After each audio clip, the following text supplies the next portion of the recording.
What are the 5 biggest mistakes that I see people make in divorce? This is a great question. I think the first thing that I see that's a big mistake is thinking your attorney is going to handle everything. I've talked about this ad nauseum, and that is just not the case. The second thing is thinking that alimony is going to last forever. The reality is that alimony is a bridge. It is rehabilitative. It is not something that's going to last forever, so you have to plan accordingly. Number 3 is I see people a lot of the times call their soon-to-be ex-spouse a narcissist. You've got to be very careful about using that word, especially in the court of law. If they haven't been diagnosed as a narcissist and they haven't had that psychological evaluation and so on, you've got to be very careful with this. A lot of people use that word interchangeably with a lot of other issues that people have to portray their behaviors and such, but they're not really defined as a narcissist. So you've got to be very careful with that. Number 4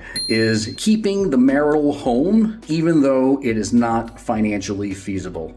Okay? Listen, we've talked about this before too. If it is just not mathematically feasible for you to keep the marital home, it is normally and usually best left to be sold, take that cash, and move on with the future version of your life. I get the emotions behind it, and I get the reasons why, and wanting to keep the kids in their home and their schools and such, but sometimes it just doesn't make sense. And the last one, and this is a big one, and I talk about this too, is thinking you have to hire an expert called a forensic accountant to go through your soon-to-be ex-spouse's financials because they're quote-unquote hiding something and what have you. That is not always the case. That is an incredibly expensive experiment, and it could put you in a position where you get nothing out of it. We do that work, which is called asset tracing in the world that we live in. Asset tracing is very, very similar. The difference is with us as CDFAs is we're going to work with you in all other areas with asset division and alimony calculations and child support calculations and your future financial planning needs and all the goals and objectives that you have and so on, not just in this moment in time trying to follow the money, which is what a forensic accountant will do.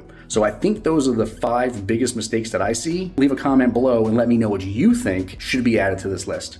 We'll talk to you again soon.